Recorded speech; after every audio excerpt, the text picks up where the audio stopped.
Bine v-am găsit, dragii mei din Zodia Balanță, oriunde v-ați afla. Bine ați venit tuturor pe canalul meu, Tarot Flori de Loto. Numele meu este Nina, pentru cei care nu mă cunosc, și ca de obicei mă bucur să vă am alături la fiecare lectură.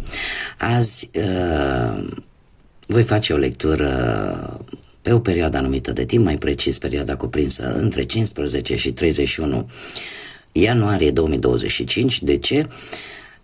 Mulți dintre voi se vor întreba, pentru că fac lecturi speciale pentru evenimente speciale și iată că tocmai ce am trecut prin această primă lună plină a lui 2025, o lună plină în rac, care se mai numește și luna lupului.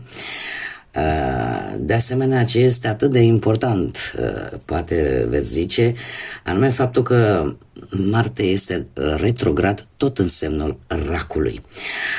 Asta îmi spune că toată energia asta lunară va fi resimțită un pic mai puternic de către zodiile cardinale, Berbec, Balanță, Rac și Capricorn, deși voi sunteți incluși în această categorie.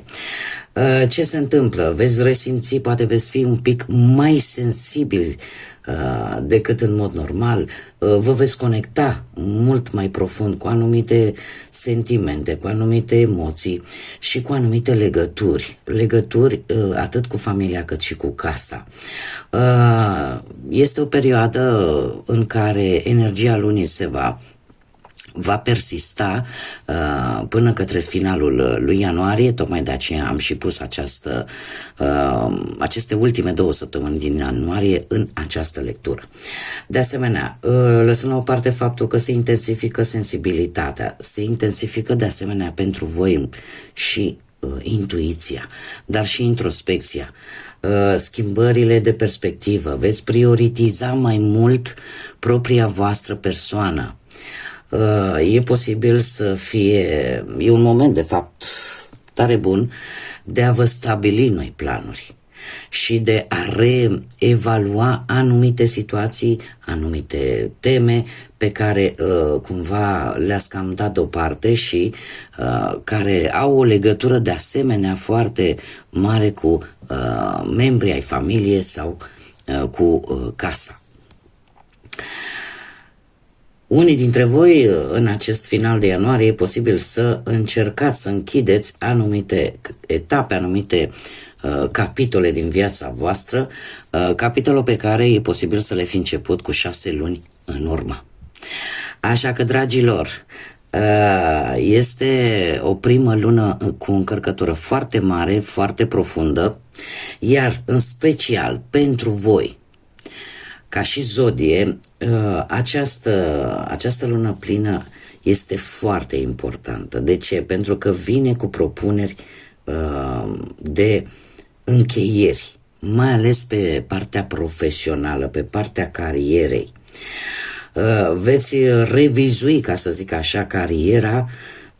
Pe întregul an 2025 vor avea loc schimbări, vor avea loc poate încheieri de contracte, poate vor avea loc noi începuturi, găsirea unor noi activități. Cariera și viața voastră profesională va fi în mod special, ca să zic așa, afectată sau unde schimbările cele mai mari vor avea loc. Și acum, haideți să vedem care este energia voastră pentru, deocamdată, aceste ultime 2 săptămâni din ianuarie.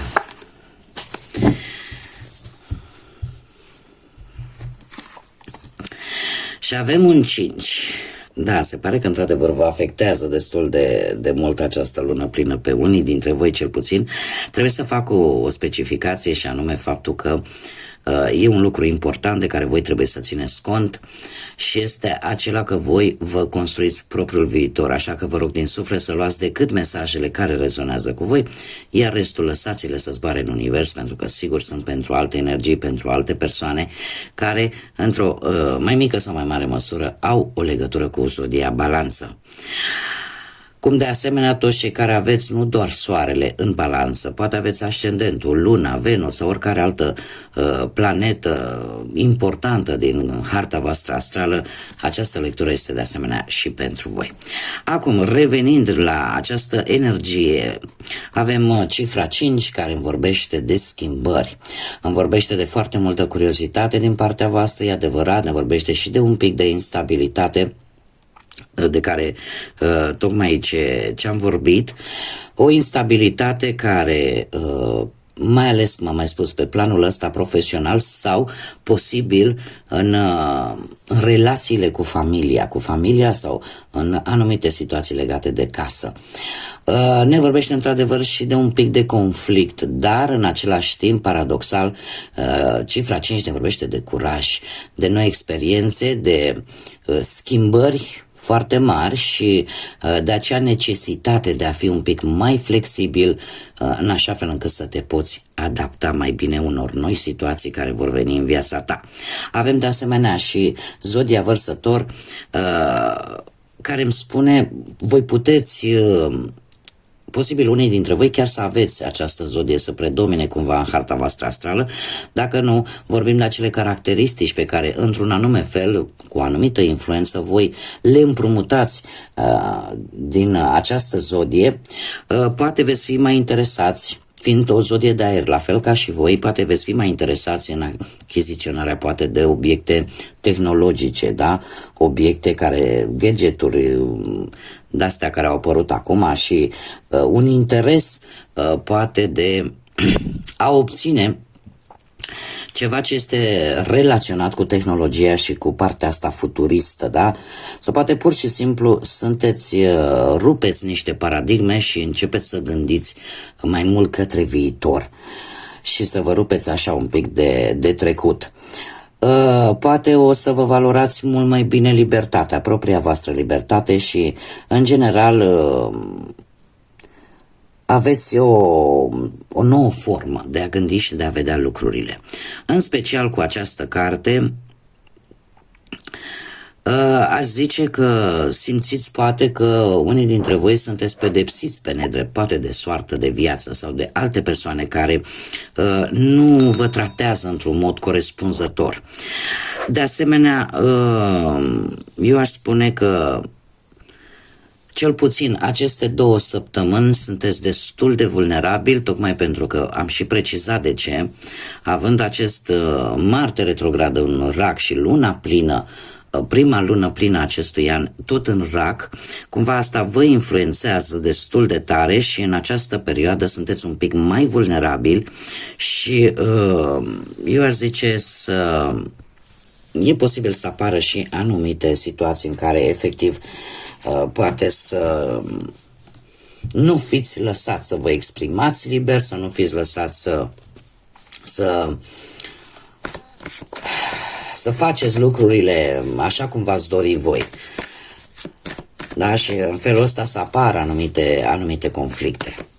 Haideți să vedem cam cum va fi viața profesională pentru voi, dragii mei, din balanță în aceste ultime 2 săptămâni din ianuarie. Și într-adevăr avem pe parte profesională avem un 10 de spade. Un 10 de spade care îmi vorbește de o trădare, poate la locul de muncă, sau poate, din păcate, unii dintre voi chiar ați fost concediați, sau cineva poate v-a promis un job, dar cumva v-ați dat seama că nu se va concretiza și în felul ăsta sunteți triști, aveți momente dureroase, de decepție în mod special și de faptul că unii dintre voi v-ați dat seama că au fost niște jocuri ascunse pe la spatele vostru, dar trebuie să vă spun un lucru, aveți puterea să treceți peste toate aceste lucruri și chiar dacă această schimbare a fost una destul de dramatică, totuși voi trebuie să continuați să mergeți înainte. Da? Pentru că aceste lucruri, pentru o lungă perioadă de timp, nu se vor mai întâmpla. În acest, cum avem de asemenea doi zecari, asta îmi întărește spusele și îmi spune că aveți puterea aceea de transformare și nu mă miră. De ce? Pentru că știm foarte bine încă de pe 19 noiembrie 2024, de când cu intrarea lui Pluton în Vărsător, o altă zodie de aer, la fel ca și voi, cumva pe voi zodiile de aer vă beneficiază, dar acest Pluton care vine, și fac o mică paranteză ca să fiu cât mai înțeleas, acest Pluton care vine în Vărsător pe o perioadă și stă acolo pe o perioadă de aproximativ 20 de ani, vine să facă curățenie, cu ghilimele de rigoare, da? Vine să închidă situații nefaste, situații negative, probleme, să le scoată la suprafață încât să curețe tot ceea ce este de curățat și în felul ăsta lucrurile să o ia de la început într-o manieră cât mai solidă și cât mai sănătoasă posibil. Așa că, dragilor, pe partea asta a profesiei, așa cum v-am spus, pe voi în mod special vă va afecta această primă lună și în general pe tot parcursul lui 2025. Zecele de cupe îmi spune că ai o importanță acolo unde tu lucrezi, așa că ai mai multă încredere în tine și nu trebuie să fii dezamăgit că cineva te-a înșelat și poate nu ți-a dat-o în bună cu acea promisiune de job, pentru că curând ai șansa de a găsi un job satisfăcător pentru tine. Până către sfârșitul lui ianuarie aproximativ avem un 7 de monede care îmi vorbește de o recompensă la nivel profesional care va veni ori în această perioadă de timp până la sfârșitul lunii ianuarie sau într-un viitor foarte apropiat. Da? Chiar dacă a durat destul de mult timp să cauți poate un job, el va veni. Da? Dacă nu va veni până la sfârșitul lui ianuarie, imediat după sunt mari șanse să apară în viața voastră. Haideți să vedem cu bănuții cum stați, dragilor. Cu bănuții se pare că v-ați cam riscat. Ați vrut să înmulțiți, v-ați asumat niște riscuri într-o anumită situație relaționată cu banii, iar în acest moment, cu acest rege de cupe, aș spune că cheltuielile pe care tu le vei face în această perioadă, în aceste ultime 2 săptămâni, vor fi mai mult emoționale și nu neapărat raționale. Cumva există o situație în care niște bani se vor întoarce la voi. Da, cumva ce s-a dat se întoarce. Iar faptul că avem și forța, asta îmi spune că ai cumva norocul de partea ta și că e posibil, chiar pentru unii dintre voi, să reușiți să achiziționați un obiect de valoare pe care voi vi-l doreați. Nu știu dacă zodiile de apă, Rac, Pești sau Scorpion sau zodia Leu să aibă vreo legătură cu o anumită situație financiară. Cert este că niște bani, recuperezi niște bănuți care te vor ajuta poate să achiziționezi un bun sau pur și simplu îți vor întări un pic așa partea asta financiară. Acum, pentru cei care sunteți deja într-o relație și să vedem partea asta sentimentală. Dragilor, cei care sunteți într-o relație, există foarte mult magnetism, foarte multă atracție pe care o emanați. Ori voi, ori persoana voastră, ori este reciproc, pe care ați avut-o de ceva vreme sau pur și simplu, eu aș spune, nu știu dacă aveți legătură cu zodiile de pe partea asta dragostei, cu zodii de pământ, Taur, Fecioară sau Capricorn, avem această regină de monede care îmi spune că pe partea asta dragostei, a relației, da, pentru cei care sunteți într-o pereche, vine un timp tare bun pentru a ieși mai mult cu perechea ta. Este cineva care are mereu parcă resurse și pentru tine are o importanță. Chiar dacă este o persoană destul de independentă, totuși pentru tine reprezintă acea siguranță și acea prosperitate, mai ales materială. Către sfârșitul lui ianuarie avem un 6 de bâte care îmi vorbește de o situație de îmbunătățire în relație. Unii dintre voi care încă poate n-ați oficializat relația, chiar vă gândiți să o oficializați de-a lungul lui 2025 sau pur și simplu aveți o realizare împreună, un proiect, da? Cumva lucrurile se îmbunătățesc, chiar dacă e posibil, da, mie nu mi-arată cărțile, dar e posibil ca unii dintre voi să fie avut ceva probleme, ele se vor rezolva. Pentru cei care sunteți singuri în viața sentimentală, toți acei care poate, din păcate, în urma văduviei ați rămas singuri, sau poate în urma unui divorț sau unei separări, sau poate pur și simplu nu v-ați găsit perechea până în acest moment, trebuie să vă spun că ați avut o perioadă în care ați încercat să lăsați ceva în urmă și se pare că v-a și reușit oarecum. De ce? Pentru că acest 6 de spade îmi spune că ai lăsat rutina, ai lăsat metodele vechi în care tu încercai poate să cauți pe cineva, da? Sau poate pur și simplu ai trecut printr-o tranziție destul de dură, încercând să lași ceva în urma ta și în felul ăsta lucrurile să se schimbe din punctul ăsta de vedere sentimental pentru voi, dragilor, care sunteți singuri și ați încercat să căutați iubirea poate în alte locuri sau să folosiți alte metode. În prezent, acest 9 de cupe îmi spune că ceva s-a reușit. Da, cumva ai socializat mai mult, ai distrat mai mult sau ai cunoscut poate persoane noi și în felul ăsta cumva ți-ai dat seama că poți să progresezi, dar totuși avem un 5 de cupe, există ceva aici care încă vă râcăie, există ceva aici care nu este total pe deplin vindecat, da, cumva ai nevoie de mai mult timp decât ai crezut ca să poți să vindeci o anumită rană din trecutul tău. Și vei avea așa o stare de ușoară tristețe și de nostalgie profundă. Haideți să vedem care este mesajul pentru voi, dragii mei. Mesajul pentru voi, o dragoste eternă. Acea iubire eternă este cea mai mare forță a ta. Nu știu de ce mi-a venit acum intuitiv, mi-a venit în cap un mesaj și bănuiesc că trebuie să ajungă la cineva, și anume faptul că e posibil ca unii dintre voi, mai ales cei care sunteți singuri în acest moment, să fi pierdut pe cineva drag vouă, cineva de care v-a legat o iubire profundă. Și când mă refer la a pierde, mă refer la faptul că unii dintre voi și-au pierdut partenerul în sensul că nu mai este în această lume terenală, este într-o lume astrală.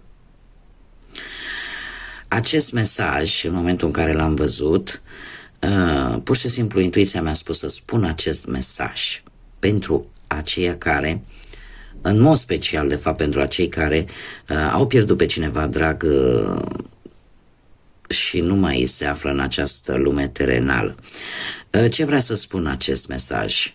În principal vorbesc pentru cei care se află în această ultimă situație pe care v-am prezentat-o. Îmi spune că puterea ta de a iubi este forța care te face să mergi înainte. Este un mesaj subliminal care spune de fapt că nu trebuie să încetezi să iubești. Nu trebuie și indiferent care este situația, da? În special pentru cei care sunteți singuri. Mare atenție! Indiferent din ce motive sunteți singuri, aveți puterea de a iubi. Și asta vă dă vouă forță și să mergeți înainte. Așa că nu vă rețineți. Dați drumul acestui sentiment atât de nobil care nu costă bani, da, și care nu cere decât pur și simplu sinceritate, emoție. Iar per general, pentru toți, absolut toți, dragii mei din balanță, este un îndemn de a nu uita de fapt să iubiți, de a nu uita că sunt lucruri pe lumea asta care, cum am mai spus, nu costă nimic decât emoție, decât sentiment, decât sinceritate și e păcat să nu gustați din aceste lucruri atât de frumoase care